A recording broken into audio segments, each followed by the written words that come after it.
Okay, perfect. As you guys know, I'm a physical therapist, and I practice a specific type of hands-on body treatment called myofascial release. So today, I'm going to talk briefly about fascia and myofascial release, and then I'm going to try to spend a little bit more time on some basic self-treatment. The last time I spoke to you guys, spent a little more time talking about fascia and myofascial release, and we really rushed through the self-treatment technique. So I want to try to spend a little bit more time on that today, but we can't understand the self-treatment or why it's important unless we talk about the fascial system and myofascial release. So we're going to start there.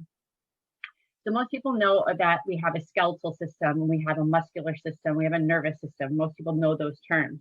What they don't know is that we also have a fascial system, and it's an extremely important system in our body that's unfortunately ignored by Western medicine way too often. So the fascia is a three-dimensional web of tough connective tissue that runs continuous from head to toe and helps to give our body structure. It doesn't begin and end at specific locations as we think with bones and muscles, but rather it's an intricate web within our bodies. And that picture on the right side really shows that web, and I'm going to have some more visuals to kind of help show that web too. Also coursing through that fascial web is what we call the ground substance, or the fluid, which helps hydrate the fascia and the surrounding structures. And the fluid, the ground substance, is just as important as the actual web, the actual connective tissue. It all needs to move freely and clearly so that our bodies can move free, and that the nerves and the muscles that it surrounds can also do what they need to do. So fascia surrounds and infuses every aspect of our bodies, including the bones, the muscles, the blood vessels, the spinal cord, the internal organs, all the way down to the cellular level. And it's been recently found that even the cells themselves have their own little fascial web inside the cell, which is just amazing. So in that way, then, the fascial system can therefore affect every other system and function of the body.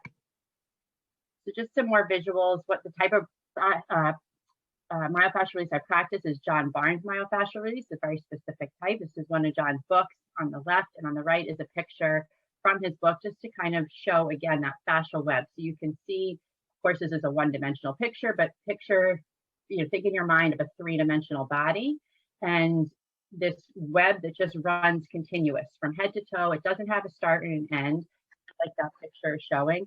And now layer in your blood vessels, your nerves, your bones, kind of all enwrapped and enveloped within that fascial web. Just another visual, kind of another book that I really like to show my patients that shows that intricate fascial web that runs through your body. I like these pictures because they show everyday fascia. So most of us have prepared raw chicken, and hopefully we've also eaten oranges or peeled oranges. And that white stuff that kind of gets in the way is the fascia of the chicken and of the orange. So the white stuff you see on the orange that holds the peel to the orange, and then it holds each orange slice to each orange slice. And when you break open an orange slice, if you look at it very closely, there's a little fascicles or pieces of orange that are also all covered in this fascia. So now translate that to your body. It's very much the same. If you were to take away that white stuff in the orange, what would happen to the orange? It would literally fall apart. And so it's the fascia that holds it all together. And it's the same with the chicken and in our own bodies. I recently had a patient who hunts, and he was telling me he got the concept immediately because he's dressed the deer in after he's shot. I don't know anything about hunting, but he hunts a deer, and then he works on it, dresses it in the field, and he's like, oh, I know exactly what it is. And there's so much fascia when you're cutting through. So it is the structure that holds our bodies together. It's vitally important to our body. So just to reiterate, why is it important? It's the only system in the body that integrates with every other system. So now that we know a little bit more about fascia, what is myofascial release? Well, trauma, whether it be physical and or emotional trauma is very real. It's something I deal with all the time with my patients. And we're not going to get into that today, but again, any type of trauma, inflammatory responses, surgical procedures can create myofascial restrictions that can produce a myriad of symptoms. So the restriction is when that fascial web does not move and stretch as it should, and it gets bound down. The fluid inside the web gets very thick and viscous, and the web kind of sticks to the bone, sticks to the muscles, and so it doesn't move the way it should. So those restrictions can produce a lot of different symptoms: chronic and acute pain, headaches, migraines, numbness, tingling, weakness, jaw pain. And what's very interesting, and the reason that the fascial system is sometimes, a lot of times, ignored by Western medicine, is that fascial restrictions don't show up on standardized tests such as X-rays, MRIs, or CAT scans. And unfortunately, that's why it's missed very often, because Western medicine loves concrete, linear thought processes. If this, then this, and that's why this happens. And unfortunately, our bodies aren't like that. We're living organisms. Anything in nature, look outside your window, anything in nature is not linear, and neither is our body. So just a little side note as to why sometimes fascial restrictions are ignored.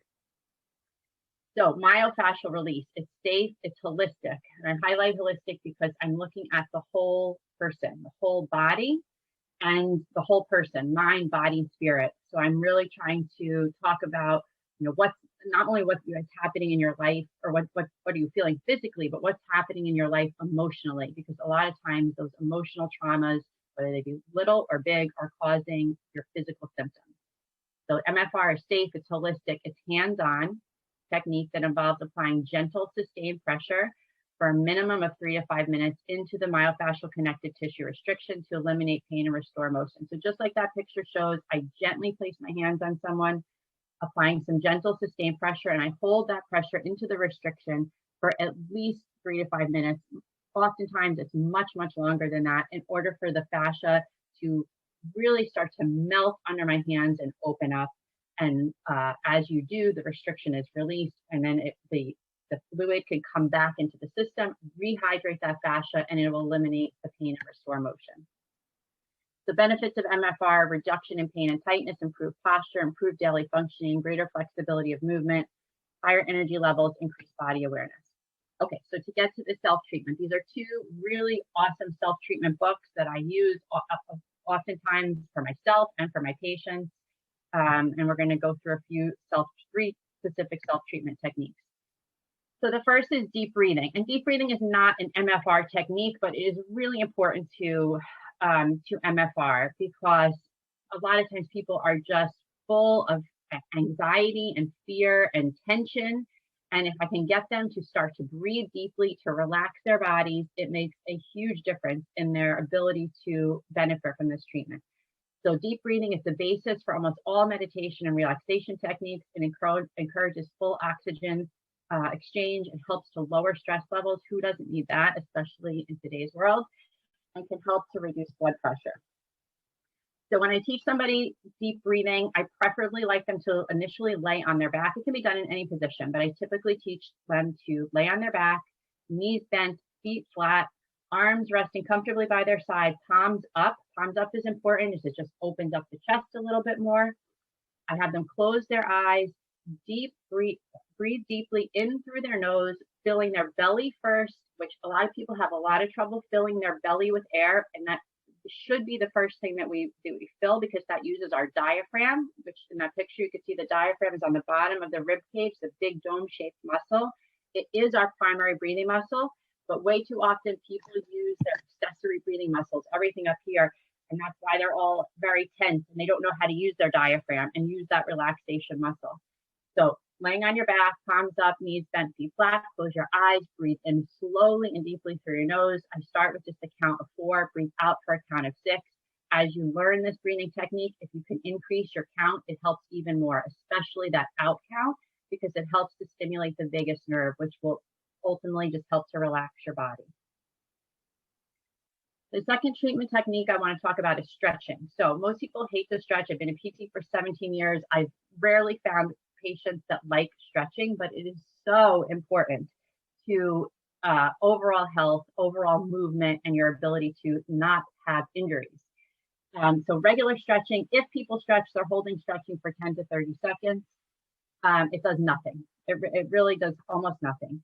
For you to really stretch the fascia and the surrounding tissues. The stretch needs to be held for at least 5 minutes. When I tell people that, they think I'm crazy, but it's very true and it's very important. Any stretch, though, can become a myofascial stretch. So just think of any stretch that you like to do.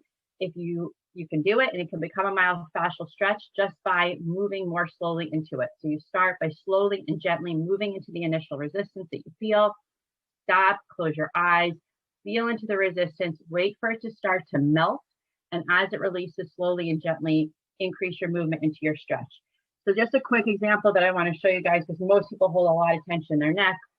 You can do it with me or not do it with me, but if you sit on your hand, sit on the palm of your hand, and once you're sitting on your hand, it's going to provide a little resistance down at your legs. And now just pull away from your hand until you start to feel a stretch in the side of your neck. And if you're very tight, you may feel it all the way into your head or down your shoulder or arm.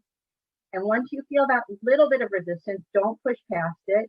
You would close your eyes and just relax, kind of really bring your awareness to that area and just let your body start to melt and open. And as you really think about that area and your awareness, you see what might happen. Your head may drop down more. You may start to turn and look up. You may start to turn and look down or pull away, whatever feels good for you. And it's a really great stretch. You know, we spend so much time on computers, especially now, everyone's virtual. If you can pull away from your computer and do this a little, just for 5 minutes on each side. And if you don't have 5 minutes, do it for 3 minutes on each side.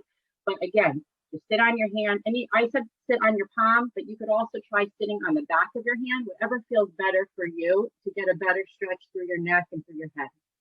So just a quick example. But again, any stretch can become a myofascial stretch if you just follow those principles. And the last thing I want to talk about is self-rebounding or jiggling. Sounds like a funny word. Most people, I'm going to show you a quick video. Hopefully the video comes up. Most people laugh when I tell them this technique, and it does look a little silly, but it's such a great technique. And again, something that you don't need any equipment for. It loosens up stiffened joints and muscles. It increases fluidity of the fascial system, and it relieves stress. And hopefully the video comes up.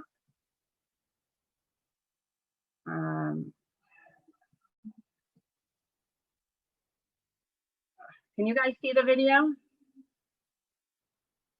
No? No, I can't, hon. Okay. All right. So I'm going to have to show you jiggling, which is, again, it looks silly, but it works really well. And hopefully you can still see me and hear me. So you just stand with your feet about shoulder width apart. Can everybody hear me okay? Because I know I stepped away from my computer. Can you hear me? Yes, Dennis, I can see your face. Can you give me a thumbs up? Yes. Okay, good. Thank you. Okay, so you just stand with your feet about shoulder width apart, and you want to just really feel into your feet, feel into the ground, close your eyes, and just kind of take note of your whole body. What are you feeling? And then you start jiggling. And jiggling is just starting to bounce, gently bounce through your knees, and let that vibration kind of come up through your whole body and just let go. You just want to, whatever happens, happens. Your head might drop a little bit. You might feel like you need to come forward. And you just, again, you feel into your body, close your eyes. It definitely looks silly, but hope you do it when nobody's looking. And it does help you feel really good, loosened up. And you try to do it for at least 5 minutes. And once you're done and you kind of feel like you've shaken it all out and loosened up as much as you want, you just stop. Again, close your eyes and just feel that tingling that kind of comes up and down through your body. And, and notice what you feel, what areas were not able to loosen up, what still feels really tight, and what you couldn't let go of, what still just, you couldn't kind of wiggle out. Now those are the areas you might want to spend some more stretching time on. You go back to that myofascial stretching. I just couldn't really let go of my shoulder. So maybe now you're going to start doing that. Pull your arm across and just do a quick shoulder stretch. So deep breathing, myofascial stretching, and jiggling. 3 quick, easy self-treatment techniques you don't need any equipment for and will make you feel much better. And that's it. If anybody has any questions, I'd love to answer.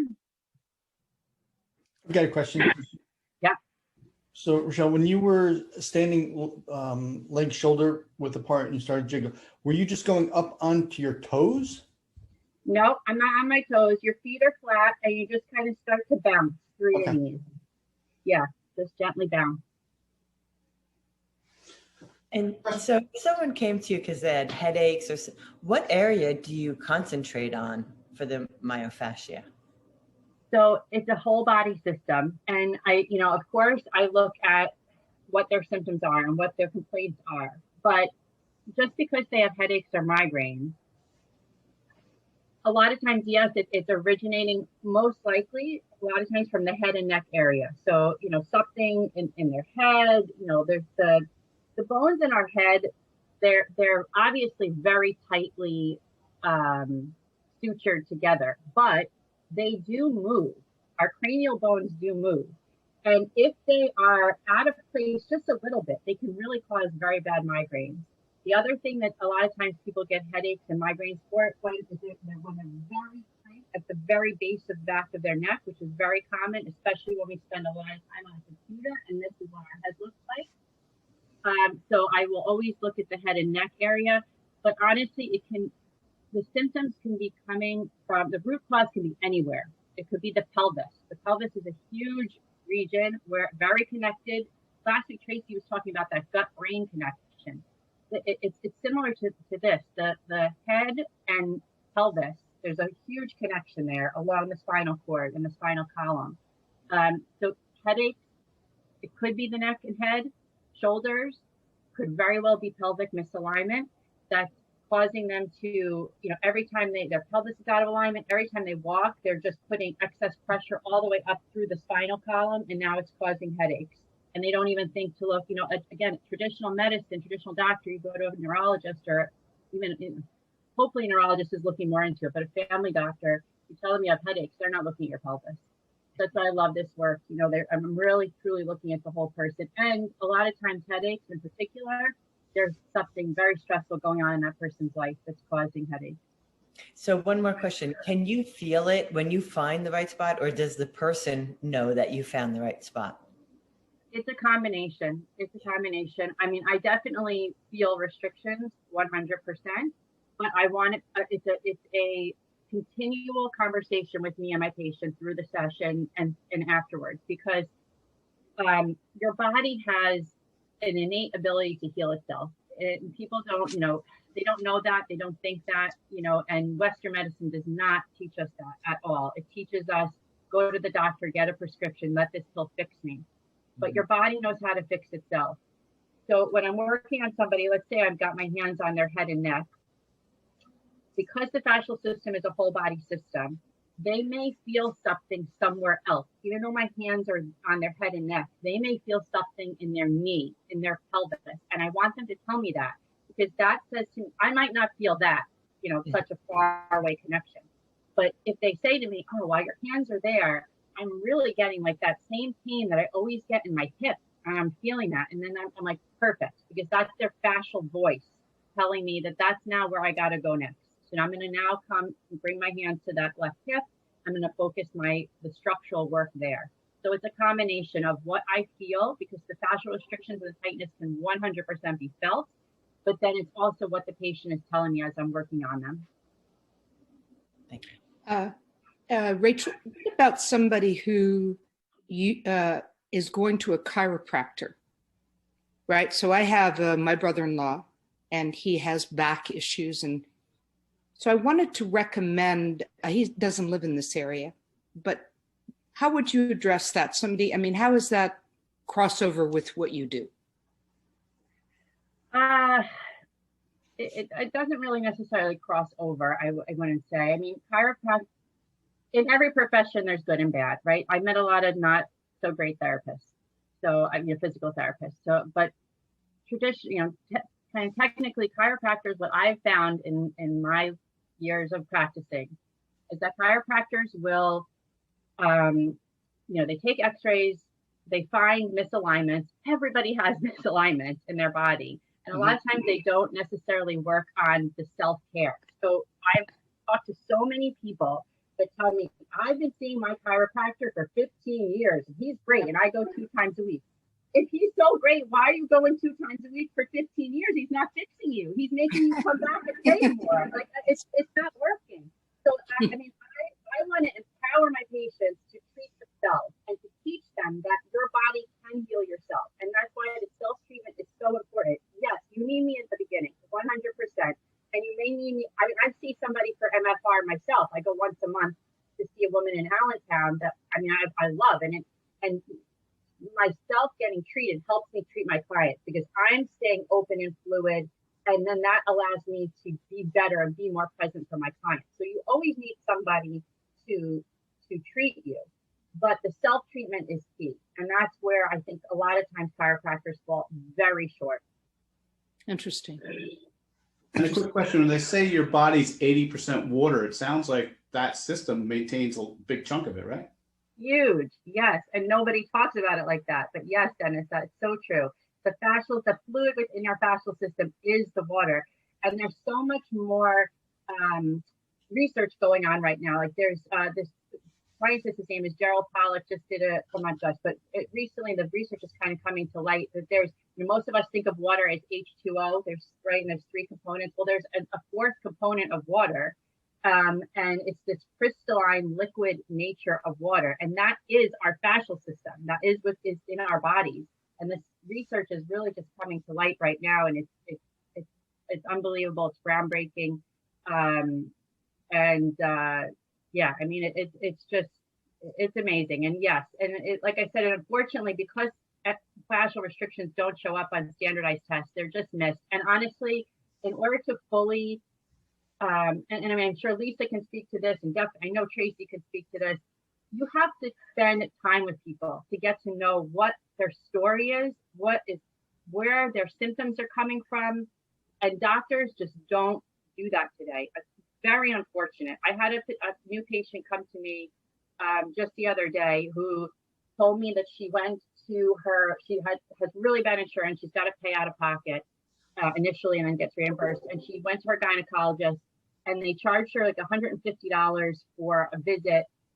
The gynecologist spent literally 5 minutes with her. When was the last time you had a mammogram? Oh, it's been 2 years ago. Okay, here's a prescription. Let's do your pap smear. And she was out the door. And they charged her $150 for this, and then had the audacity to call her later and say, "Oh, you are a new patient. We actually were supposed to charge you $250, so we're gonna send you a bill." The doctor didn't even talk to her. They didn't talk to her about anything that was going on with her. But it's what has, unfortunately, insurance companies have forced us to treat like this. And I don't take insurance, and that's why, because I want the relationship to be between me and my patient, so we can make decisions together, and I can spend time with them, because that is what is needed to heal your body. Excellent. Well, we're going to